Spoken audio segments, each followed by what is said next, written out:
ہمارے یہاں شہزادی زینب کا ایک ٹائٹل استعمال ہوتا ہے ثانیہ زہرا، سیکنڈ زہرا، یا ہم استعمال کرتے ہیں، یہ ٹائٹل ہم نے بنایا، حدیثوں کے اندر یہ لفظ اس طرح نہیں آیا، حدیثوں میں ایک اور لفظ آیا۔ اچھا بالکل صحیح ٹائٹل، اگر آپ سیرت کو دیکھیں، زندگی کو دیکھیں تو واقعاً زینب کبریٰ ثانیہ زہرا ہی ہیں، مگر اللہ کے رسول نے شہزادی زینب کی ولادت کے موقع پر جو ٹائٹل استعمال کیا اسے سمجھنا بہت ضروری ہے۔ اور پھر جہاں تک میں آج آپ کو لے جانا چاہتا ہوں، پیغمبر جب شہزادی زینب کی ولادت کے فوراً بعد ان کو لے کے مسجد میں آئے، پیغمبر اس وقت مدینے میں تھے یا سفر پہ گئے تھے، 3 دن بعد آئے، یہ ساری بحث چھوڑ دیجیے۔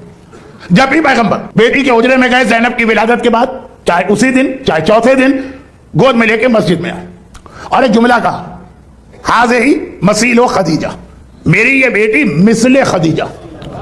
ثانیہ زہرا کو پیغمبر ثانیہ خدیجہ کہہ رہے ہیں، یہ میری یہ بیٹی خدیجہ طاہرہ کی مانند ہے۔ اچھا اب اس سے عام طور پہ ذہن میں ایک بات آتی ہے، وہ بھی ٹھیک ہے، بتا رہے ہیں کہ خدیجہ کون؟ وازواجہم امہاتہم، قرآن کی آیت، النبی اولی بالمؤمنین من انفسہم واموالہم وازواجہم امہاتہم، نبی تمہارے جان اور مال پر تم سے زیادہ حق رکھتا ہے اور اس کی بیویاں تمہاری مائیں ہیں، کہ یہ ثانیہ خدیجہ تمہاری ماں ہے، اس کو بھی وہی ریسپیکٹ جو ماں کو دیتے ہو۔ کون بیٹا ہے جو ماں کے سر سے چادر چھین کے اتارے گا؟ کون بیٹا ہے جو ماں کے بازوؤں میں رسی باندھے گا؟ کون بیٹا ہے جو ماں کے بدن پہ کوڑے برسائے گا؟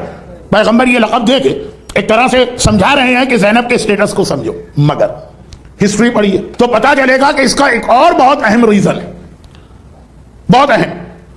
شہزادی زینب کبریٰ کی زندگی ہمارے سامنے ڈیٹیل سے تو نہیں، کربلا کے حوالے سے ہم شہزادی کا نام سنتے ہیں، جب زینب کا نام سنتے ہیں کربلا کے حوالے سے تو ذہن میں یہ خیال آتا کہ زینب کی ساری زندگی روتے ہوئے، مصیبتوں میں، غم میں، پریشانیوں میں گزری ہوگی۔ یعنی اب ٹائم نہیں ہے تو جملہ شاید ورڈنگ بہت اچھی نہ ہو، کوئی ایسی گستاخی ہو رہی ہو تو اللہ بھی معاف کرے اور آپ بھی، یعنی ہم سمجھتے ہیں کہ شہزادی زینب کی زندگی اپنی ماں کی طرح ہوگی۔ فاطمہ جس دن سے دنیا میں آئی ہیں اپنی شہادت تک صرف مصیبتیں، صرف غم، صرف پریشانی۔ جب ولادت ہوئی تو سارا مکہ پیغمبر کا دشمن بھی تھا اور یہ دشمنی اپنے پیک پر پہنچ گئی، اتنا کہ پیغمبر نے پہلی ہجرت یا فرسٹ مائگریشن کا حکم دیا تھا، اسی سال شہزادی پیدا ہوئی۔ اور پھر تو شیب ابی طالب کے 3 سال اور ماں خدیجہ کا زہر کی وجہ سے انتقال اور مدینے کی ہجرت، اور مدینے پہنچ کر اگر وہ والے ٹارچر ختم ہو گئے جو مکے میں تھے، کوڑا بچھانا، کانٹے بچھانا، کوڑا پھینکنا، باپ کی توہین، وہ سب ختم، تو غربت، فاقے، 2 دن کھانے کو کچھ نہیں، 3 دن حسنین کے لیے غذا نہیں۔ یہ اسی طرح شہزادی کی زندگی کے 18 سال گزرے، چاہے مکے میں ہو چاہے مدینے میں، چاہے بابا زندہ ہو تب چاہے بابا کے بعد۔ بابا کے بعد تو صبت علیہ مصائب لو انہا کی منزل آ گئی۔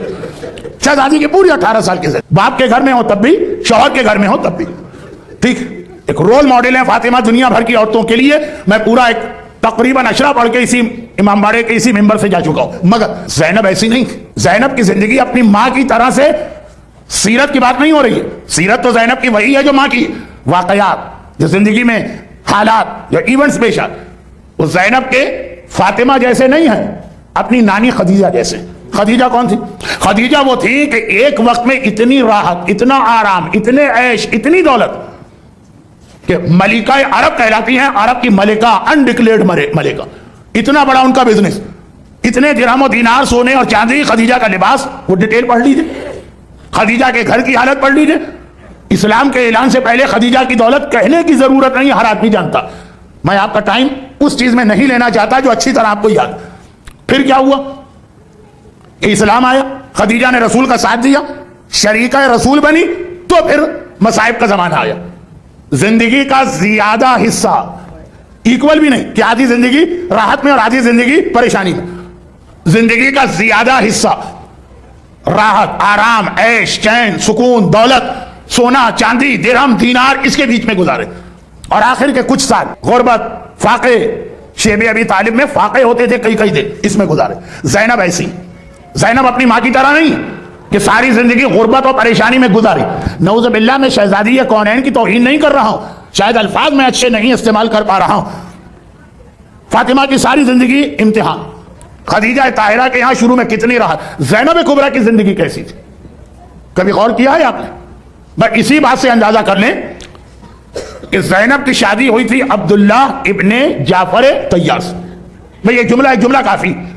جنہیں پتا ہے کہ عبداللہ ابن جعفر طیار کیا ہیں, کون ہے نہیں کہہ رہا ہوں, کیا ہیں, ان کا اسٹیٹس کیا تھا, ان کا بزنس کتنا بڑا تھا, تو یہ ایک جملہ کافی ہے کہ زینب ان کی بیوی. گرچہ اس موقع پر بھی بڑا عجیب جملہ ہمارے سامنے آتا. ایک جملہ رسول نے کہا, ایک جملہ مولا علی نے کہا.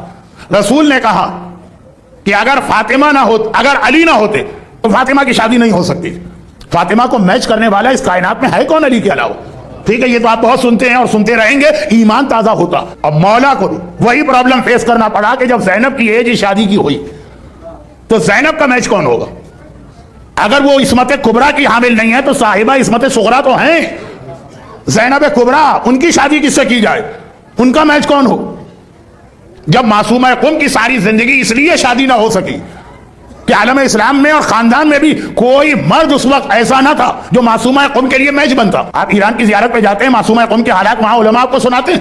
ساری زندگی شادی اس وجہ سے نہ ہو, تو زینب کبریٰ کا رتبہ معصومہ قم سے تو زیادہ. زینب کی شادی مولا کے لیے مسئلہ پیش آ گیا, اور مولا نے اس وقت اپنے سگے بھتیجے عبداللہ کو دیکھ کر کہا کہ اگر یہ عبداللہ نہ ہوتا تو میری بیٹی زینب کی ساری زندگی شادی نہیں ہو سکتی. پھر ایک اور جملہ بھی کہا کہ ہمارے بیٹے ہماری بیٹیوں کے لیے اور بیٹیاں بیٹوں کے لیے, لیکن بات بہت پھیل رہی ہے, کوئی حرج بھی نہیں تھا, لیکن میرا آج ایک مخصوص سبجیکٹ ہے, ٹاپک ہے, اس سے ہٹنا نہیں چاہتا. مولا نے کہا کہ زینب کے لیے اس پوری کائنات میں اگر کوئی میچنگ بنتا ہے تو وہ عبداللہ ابن جعفر طیار. عبداللہ ابن جعفر طیار کے حوالے سے صرف ایک جملہ ان کے بچپنے کا سناؤں, اور پھر جو اصل بات.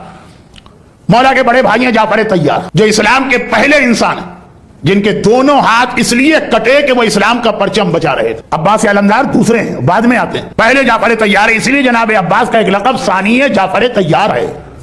جعفر طیار اسلام کا علم بچانے کے لیے جنگ موتا میں, اردن میں, جارڈن میں شہید ہوئے, پہلے انسان. اور جو آج کی مجلس میں 2-3 دفعہ اشارے آئے, ایک اشارہ اور آ گیا کہ احترام, عزت, فضیلت, اسٹیٹس, رتبہ وہ اپنی جگہ, لیکن حکم خدا یا حکم شریعت چینج نہیں ہوتا. 2-3 دفعہ یہ جملہ آ گیا, میں نے 2 مثالیں دی, یہاں پھر سن لیجیے. جعفر طیار نہ صرف یہ کہ پیغمبر کے فرسٹ کزن ہے, ابو طالب کے تیسرے بیٹے, بلکہ پیغمبر کو ان پہ اتنا ٹرسٹ تھا کہ اپنا وکیل یا اپنا نائب بنا کر انہیں حبشہ بھیجا. میسج فلم تو آج کل ہر شخص نے دیکھی ہوئی ہے, یہ جعفر طیار ہی کی اسپیچ تو تھی جس نے نجاشی کو ہلا دیا, کنورٹ کر دیا, وہ مسلمان ہو گئے. یہ جعفر طیار کو اپنا نائب بنا کے بھیجا, بلکہ خالی نائب ہی نہیں, جعفر طیار ایک ایسی سعادت بھی ان کو ملی جس کو ہم کہہ سکتے ہیں کہ یہ ہیریڈیٹی میں یا انہیریٹنس میں یا میراث میں ملی. وہ کیا ہے کہ جب پیغمبر نے ام حبیبہ سے شادی کرنا چاہی, اب ام حبیبہ ہر ایک کو پتا ہے کہ کون ہے, معاویہ کی بہن ہے, یزید کی سگی پھوپھی ہے ام حبیبہ, ہندا اور ابو سفیان کی بیٹی, ہر ایک کو معلوم, واقعہ بھی پتا, ان کا کتنا بڑا امتحان اللہ نے لیا یہ بھی ہر ایک کو معلوم ہوگا. ام حبیبہ سے جب شادی کرنا چاہی, وہ حبشہ میں تھی, تو پیغمبر نے, اور پیغمبر مدینے میں, کتنا ڈسٹینس. اب آج کل تو آپ نے اسکائپ لگایا, یہ مجلس میں یوتھ میں پڑھتا تو یوتھ یہی کہتے کہ مولانا پیغمبر نے اسکائپ کیوں استعمال نہیں کیا, لیکن اس وقت پیغمبر نے جعفر طیار کو اپوائنٹ کیا کہ میرا نکاح تم پڑھو گے. اور جعفر طیار کو یہ وہی چیز ہے جو حضرت عباس کے لیے کہتے ہیں نا کہ ان کو علم ملا میراث میں, بابا علی کو خیبر میں علم ملا, وہی علم ان کے بیٹے عباس کو ملا. جعفر طیار کے لیے میں یہ جملہ کہتا ہوں, یہ نکاح پڑھانے, پیغمبر کا نکاح پڑھانے کا شرف میراث میں ملا ہے, یا باپ ابو طالب نے رسول کا خدیجہ سے نکاح پڑھایا تھا, یا بیٹے جعفر طیار نے رسول کا دوسرا نکاح پڑھایا. ابو طالب کے احسانات کو اسلام کبھی نہیں بھلا سکتا, مسلمانوں نے بھلا دیے. یا ابو طالب اپنی اولاد کو کس طرح تیار کر رہے ہیں, ادھر دیکھیے, تو نکاح ابو طالب پڑھاتے ہیں, یا میراث میں یہ عہدہ پھر ان کے بیٹے جعفر طیار کو ملا. اور ادھر دیکھیے شیب ابی طالب میں 3 سال اہل بیت رسول قید رہے. جعفر علی ہر رات کو ابو طالب علی کو اٹھا کے رسول کی جگہ سلاتے ہیں, رسول کو اٹھا کے علی کی جگہ, کہ رات کو اگر سرپرائز اٹیک ہو تو رسول کی جگہ میرا بیٹا علی سو رہا, وہ مارا جائے, رسول بچ جائے. یہ باپ کی وہ تربیت تھی کہ شب ہجرت جب رسول کو اپنے بستر پہ کسی کو سلانے کی ضرورت پڑی, چاروں طرف دیکھا, کہا صرف ابو طالب کا بیٹا علی ہی یہ فریضہ انجام دے سکتا. آؤ علی, جو ابو طالب نے تمہیں تربیت دی, آج اس تربیت کا حق ادا کرو. یہ ابو طالب بیٹوں میں پیغمبر کے حوالے سے یہ ٹریننگ منتقل ہو رہی ہے. جعفر طیار مدینے آ گئے, مدینے آ گئے. جب اسلامی حکومت اسٹیبلش ہو گئی, اب حبشہ کی ضرورت نہ رہی, مدینے آئے. کہاں ہے رسول اللہ, کہاں ہیں؟ لوگوں نے کہا وہ تو خیبر گئے ہوئے ہیں, جنگ خیبر ہو رہی. خیبر کی لڑائی تاریخ اسلام کا کتنا اچھا, دلچسپ, عید جیسی خوشی والا واقعہ. خیبر لوگ سنتے ہیں تو مومنین کے چہرے پہ مسکراہٹ آ جاتی خالی خیبر کا لفظ سننے سے. میں کم پڑھتا ہوں, نہیں پڑھتا ہوں, خاص طور پر اس عمر میں. جو میرے مرحوم استاد ایک جملہ کہتے تھے وہی جملہ نقل کر کے آگے بڑھوں. وہ بھی یہی کہتے تھے کہ بیٹا بڑھاپے میں ممبر سے اب نہیں پڑھا جاتا خیبر، بڈھا آدمی ہوں، خیبر شروع تو کروں گا، مکمل کر نہیں پاؤں گا، آدھے راستے سے واپس آنا پڑے گا، تو خود ہی کہو گے کہ جب بڈھے تھے خیبر کا حق ادا نہیں کر سکتے تھے تو جانے کی ضرورت کیا تھی؟ تو میں بھی بہرحال بڑھاپے کی منزل بیچ میں واپس آ جاؤں، وہ ذلت اور رسوائی مجھے تو قبول نہیں ہے، جن کو قبول تھی وہ تو تھی قبول۔ خلاصہ یہ ہے کہ جعفر طیار خیبر پہنچے، پیغمبر کا تاریخی جملہ ہے، ادھر خیبر کی لڑائی ختم ہوئی ہے، ایک طرف سے مولا علی آ رہے ہیں۔ کس طرح سے آ رہے ہیں کہ ایک ہاتھ میں خیبر کا در ہے، دوسرے ہاتھ میں مرہب کا کٹا ہوا سر، اور ادھر سے جعفر طیار آ رہے ہیں، دونوں بھائی ایک وقت میں رسول کے سامنے پہنچے۔ رسول نے جملہ، کیا جملہ ارشاد فرمایا، میری سمجھ میں نہیں آتا کہ میں خیبر کی فتح کی خوشی کو زیادہ بڑا سمجھوں یا جعفر طیار کے آنے کی خوشی کو زیادہ بڑا سمجھوں۔ پورا خیبر کا جہاد اور خالی قدوم جعفر طیار کا آ جانا، مگر شریعت حکم خدا، اہل بیت کو اس کی ضرورت بھی نہیں ہے، لیکن ہمیں سمجھانے کے خیبر کا مال غنیمت اب آ گئے، مولا آ گئے کٹا ہوا سر لے کے مرہب کا۔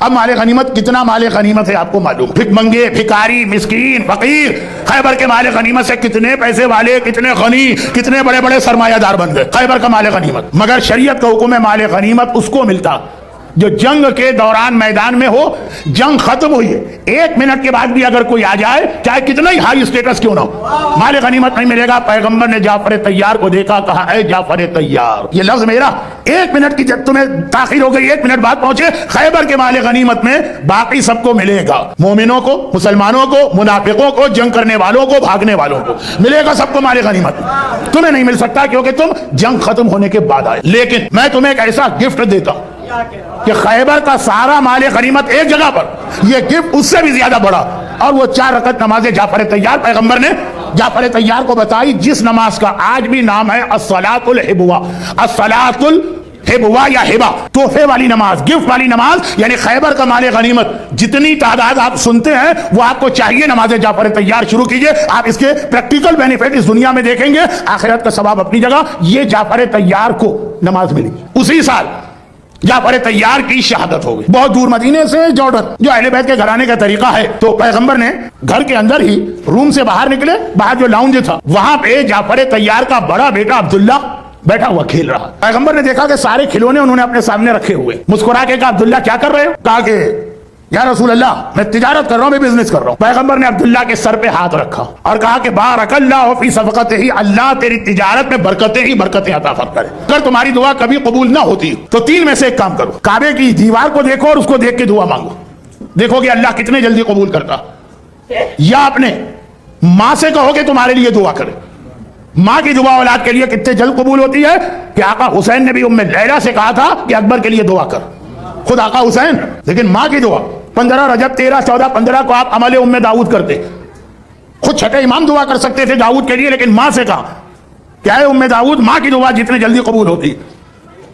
اور تیسرا یہ کہ اگر کوئی دعا تمہاری قبول نہیں ہو رہی، کسی یتیم کے سر پہ ہاتھ رکھ کے دعا مانگو، اللہ تمہاری دعا فوراً قبول کرے گا۔ پیغمبر نے جب ہم جیسے عام گناہگار یتیم کے سر پہ ہاتھ رکھ کے دعا مانگے دعا قبول، تو پیغمبر جیسا سید المعصومین عبداللہ جعفر طیار کے بیٹے جیسی عظیم شخصیت کے سر پہ ہاتھ رکھ رہا، آئے خدا یعنی اللہ تیری تجارت میں برکت ہی برکت دے۔ اس وقت وہ کھلونے سامنے رکھ کے تجارت کر رہے ہیں، کھیل اتنی برکت ملی عبداللہ، اتنی برکت ملی کہ 2 جملے کہہ دوں تو بات ذرا لمبی ہو گئی، لیکن ذکر چونکہ شریکت الحسین کا تھا کربلا کے حوالے سے تو کوئی قباحت بھی نہیں ہے، چھوٹی سی 2 بات۔ اتنی برکت کہ عبداللہ ابن جعفر طیار اس اسٹیج پر آ گئے جس پہ جناب حاجرہ زمزم کے لیے آئی تھی، اتنی دولت لے کے کروں گا کیا، اس کا استعمال کیا ہوگا؟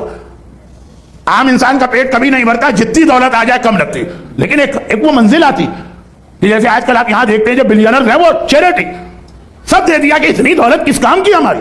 عبداللہ کے پاس اتنی دولت آ گئی، حالت یہ تھی کہ حاکم شام معاویہ کبھی کبھار حکومت چلانے کے لیے عبداللہ سے لون لیتا تھا۔